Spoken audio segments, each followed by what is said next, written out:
靈修分享，日期2025年11月5日，經文提摩太後書3章1至9節。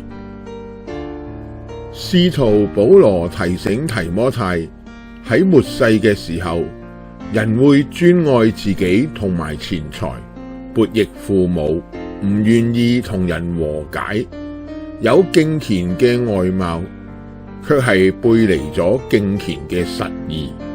保羅囑咐要遠離呢啲咁樣嘅人，嗰啲用假教導籠絡愚昧婦女嘅，同埋抵擋真道可放棄嘅人。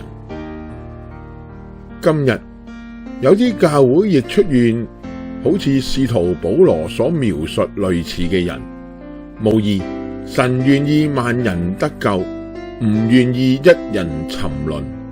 奈何有啲人卻係石心，縱然佢哋係循規蹈矩進入教會，但係在佢哋籠絡人心後，卻露出專愛自己同埋錢財，悖逆父母，唔願意同人和解。佢哋同聖靈背道而馳。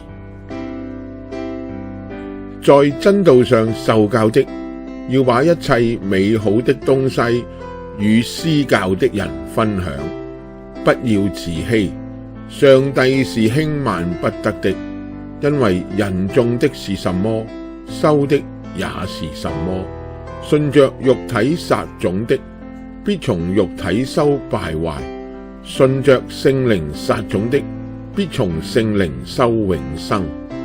加拉太書6章6至8節。阿們。